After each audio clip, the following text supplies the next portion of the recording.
जय श्री कृष्णा। सभी बड़ों को नमस्कार। आज एक नई कथा सुनाने जा रहा हूँ। कहानी भगवान बचाएगा। एक समय की बात है, किसी गांव में एक साधु रहता था। वह भगवान का बहुत बड़ा भक्त था और निरंतर एक पेड़ के नीचे बैठकर तपस्या किया करता था। उसका भगवान पर अटूट विश्वास था और गांव वाले भी उसकी इज्जत करते थे। एक बार गांव में बहुत भीषण बाढ़ आ गई। चारों तरफ पानी ही पानी दिखाई देने लगा।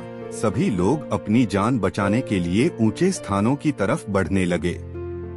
जब लोगों ने देखा कि साधु महाराज अभी भी पेड़ के नीचे बैठे भगवान का नाम जप रहे हैं, तो उन्हें यह जगह छोड़ने की सलाह दी। पर साधु ने कहा, तुम लोग अपनी जान बचाओ, मुझे तो मेरा भगवान बचाएगा। धीरे धीरे पानी का स्तर बढ़ता गया और पानी साधु के कमर तक आ पहुंचा। इतने में वहां से एक नाव गुजरी। मल्लाह ने कहा, हे साधु महाराज, आप इस नाव पर सवार हो जाइए, मैं आपको सुरक्षित स्थान तक पहुंचा दूंगा। नहीं, मुझे तुम्हारी मदद की आवश्यकता नहीं है, मुझे तो मेरा भगवान बचाएगा।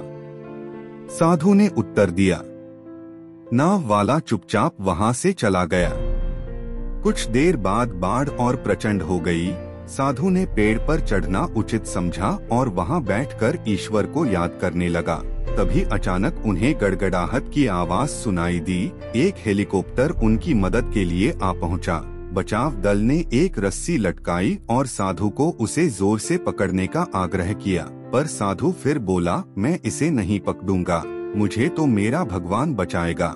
उनकी हट के आगे बचाव दल भी उन्हें लिए बगैर वहां से चला गया। कुछ ही देर में पेड़ बाढ़ की धारा में बह गया और साधु की मृत्यु हो गई। मरने के बाद साधु महाराज स्वर्ग पहुँचे और भगवान से बोले, हे प्रभु, मैंने तुम्हारी पूरी लगन के साथ आराधना की, तपस्या की, पर जब मैं पानी में डूबकर मर रहा था तब तुम मुझे बचाने नहीं आए। ऐसा क्यों प्रभु? भगवान बोले, हे साधु महात्मा, मैं तुम्हारी रक्षा करने एक नहीं बल्कि 3 बार आया। पहला ग्रामीणों के रूप में, दूसरा नाव वाले के रूप में और तीसरा हेलीकॉप्टर बचाव दल के रूप में। किंतु तुम मेरे इन अवसरों को पहचान नहीं पाए। मित्रों, इस जीवन में ईश्वर हमें कई अवसर देता है। इन अवसरों की प्रकृति कुछ ऐसी होती है कि वे किसी की प्रतीक्षा नहीं करते हैं। वे एक दौड़ते हुआ घोड़े के समान होते हैं जो हमारे सामने से तेजी से गुजरते हैं।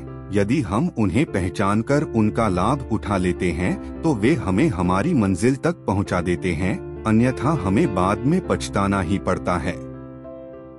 दोस्तों, इस वीडियो में बस इतना ही। मिलते हैं अगले वीडियो में। अपना ख्याल रखिएगा।